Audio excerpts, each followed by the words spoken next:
안녕하십니까. 새해 첫 카이로 브리핑입니다. 1월은 모두에게 새롭겠지만 특히 이곳 중동과 북아프리카의 시민들이 맞는 새해는 감회가 남다릅니다. 바로 수많은 희생으로 이뤄낸 시민혁명이 1주년을 맞는 시점이기 때문인데요.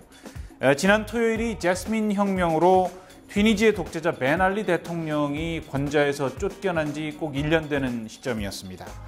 다음 주인 1월 25일은 이집트의 코샤리 혁명이 시작된 지 1년 되는 날이죠. 시민혁명 이후 지난 1년, 정말 여러 가지 변화들이 있었습니다. 우선 튀니지로 가보시겠습니다. 튀니지에서는 민주적인 선거를 통해서 중도 이슬람 정당이 다수당으로 선택을 받았고요.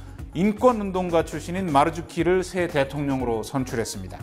벤 알리 대통령 일가의 부정축제 재산을 몰수하고 이 벤 알리 대통령의 초호화 대통령궁을 매각하는 등 개혁 작업에 박차를 가하고 있습니다. 하지만 혁명 이후의 실업률이 오히려 20% 가까이로 더 높아졌고요. 물가 폭등, 빈부격차 같은 혁명의 원인이 됐던 사회적 갈등 요인이 그대로 남아 있어서 상당히 불안한 상황이 지속되고 있습니다.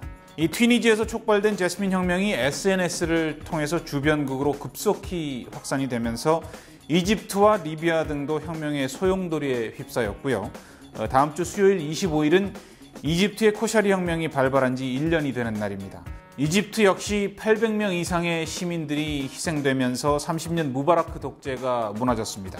억눌렸던 민주화에 대한 욕구들이 한꺼번에 쏟아져 나오면서 1년 내내 시위, 유혈 충돌이 끊이지 않았는데요.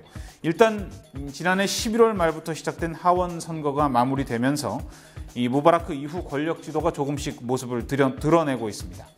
이전 브리핑에서 말씀드렸죠. 이 하원 선거에서는 이슬람주의를 표방하는 무슬림 형제단 계열의 자유정의당이 전체 의석의 47%에 달하는 233석을 확보할 것으로 예상이 되고요. 그리고 이슬람 근본주의를 표방하는 누르당이 24%인 121석 가까이를 얻게 될 것 같습니다.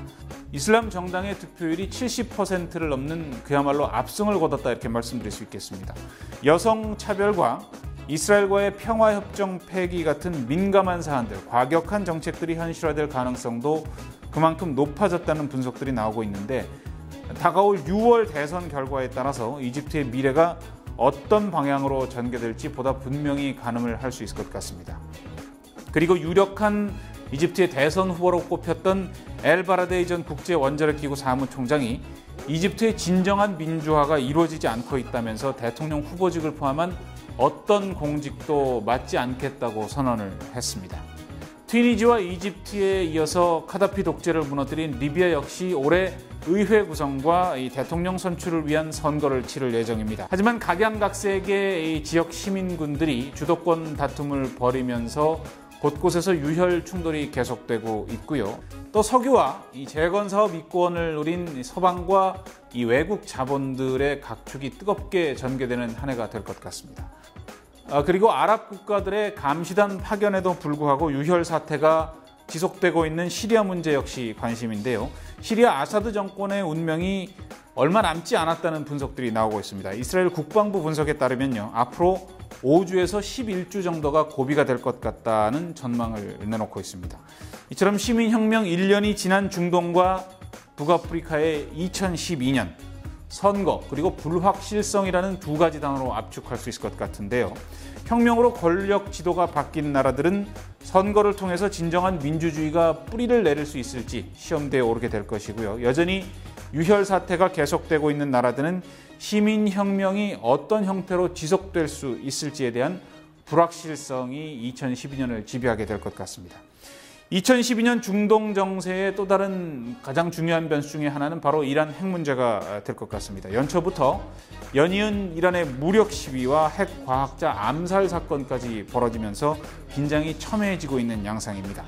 시민혁명으로 이 중동과 북아프리카의 친미 정권들이 잇따라 붕괴되면서 이스라엘 입장에서는 이란의 핵무장은 그야말로 최악의 시나리오라고 볼 수 있겠지요.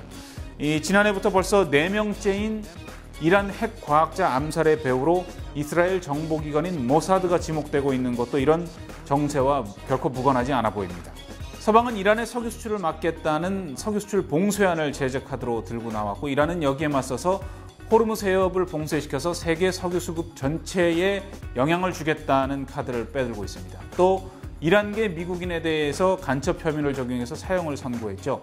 이것 역시 이 향후 다가올 협상 국면에서 보다 유리한 위치를 점하기 위한 이란의 벼랑 끝 전술이라고 볼 수 있겠습니다. 이처럼 2012년 올 한 해도 중동과 북아프리카는 시민혁명의 연속선상에서 새로운 국제 질서와 힘의 균형을 찾기 위한 어지러운 정세가 전개될 것 같습니다. SBS 카이로 지국은 그 현장들을 보다 생생하게 전해드리기 위해서 이렇게 방탄복과 철모를 새로 준비했습니다. 아무쪼록 평화로운 권력교체 그리고 기본권이 보장되는 민주주의가 하루빨리 이 지역에 정착돼서 이런 장비들을 사용하지 않아도 되는 날이 오기를 기대해 봅니다. 카이로에서 전해드렸습니다.